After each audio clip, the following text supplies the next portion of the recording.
I'm Riley McManus, and welcome to this week's edition of Northwest Newsweek. OPP confirmed one person has died in the aftermath of a house fire in Dryden early Wednesday morning. Dryden Fire Services responded at 12:15 a.m. to the blaze in the second story of a residence. It resulted in Highway 17 being partially blocked for 3 hours while crews battled the fire. The lone occupant of the home was transported to hospital and later succumbed to their injuries. Dryden Fire Service and the Ontario Fire Marshal's Office are continuing to investigate the cause of the fire. Fort Frances residents are bracing for a 300% increase to the cost of commuter cards. That's coming into effect soon for the Fort Frances International Falls Toll Bridge, with many saying the price jump isn't realistic for their budget. Lee Noonan has the story. The whole region calls itself the Borderlands, and it's not uncommon for locals to cross the border every day for work, to catch a movie, or to save on groceries.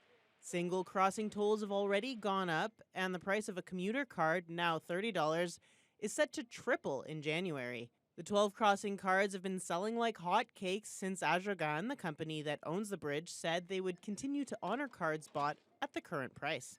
As soon as it was announced, the customers would follow the person dropping them off into the store, and we would immediately sell out within an hour. Stewart says the Fort Frances Safeway has sold more than 10,000 cards since the toll increase was announced in October, with sales continuing at an unprecedented rate. Pierce Gwynn and Matt Worley play for the Fort Frances Lakers but live in International Falls. They say they've each dropped $400 American to buy 20 cards, but that won't last them through the hockey season. We cross it probably twice a day. Yeah, 5 days a week. Some days twice, could be once. Single mom Jasmine Breuer has family in International Falls and says the price jump has been a challenge. She's especially worried about her mother, who depends on her to get around. There are some of us that are living day to day, paycheck to paycheck. And I mean, if we can't go see our family and we can't be a part of that anymore because we have to limit to when we can go, special occasions or something, like it's really hard. It's really hard to think about it like that. I mean, my mom is 65 and she's not in good health.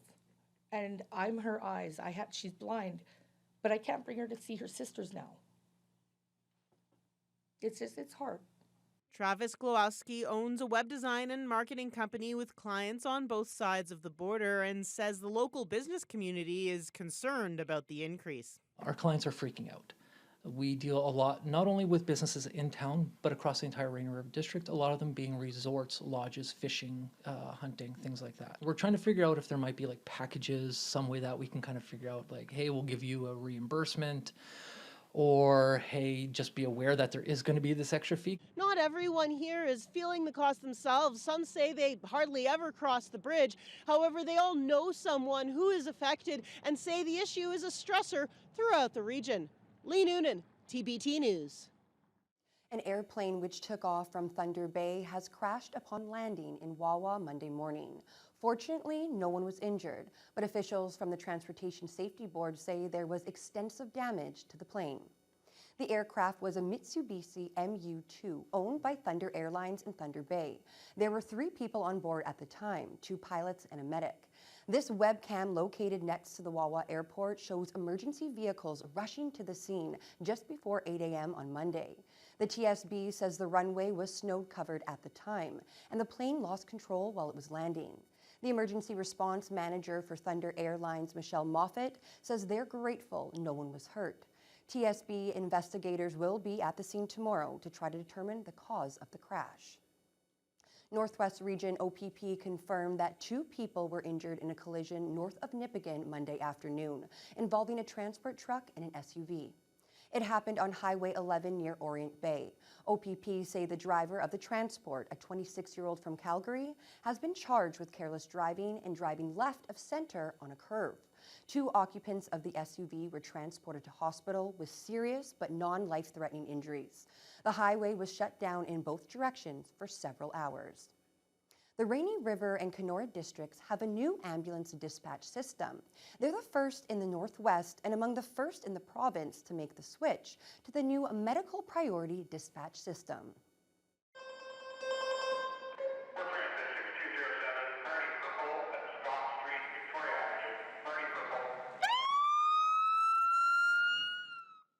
When a call comes from dispatch, it now has one of 5 colored code priority levels. There were 2 levels under the old system. If an ambulance is out on a non-urgent yellow or green call, it can be diverted to a more urgent red or purple call, making sure paramedics get to where they're needed most. Rainy River EMS Chief Josh Colling says anyone waiting on an ambulance for a non-urgent issue can expect a call back from dispatch every half an hour to reassess. Yeah, so if a purple being our highest priority came in, that might be something such as a cardiac arrest. Whereas down at the other end of the spectrum, we may have something come in as a green, which may be something like a sprained ankle, deferrable, not quite as high a priority, so the calls are triaged accordingly. The new system went into effect on November 8th. Colleen says the transition has gone smoothly so far in Rainy River. And while they don't have enough data to show an improvement yet, anecdotally, he says the new system seems to be working as it's supposed to and allocating EMS resources appropriately. 3 individuals have now been arrested and charged in the township of Marathon following a break-and-enter and the theft of firearms. The OPP announced a 33-year-old male and a 48-year-old woman, both from Marathon, and a 14-year-old have been arrested. They're facing charges of break and enter with intent to steal a firearm and break and enter into a dwelling house. The case dates back to November 18th when police received reports of a break and enter that occurred between November 16th to 17th, in which multiple firearms were stolen. The accused are being held in custody and will appear in court at a later date. A Northwestern Ontario search and rescue group has renewed its accreditation for another 2 years through vigorous training exercise. We'll have that story after the break.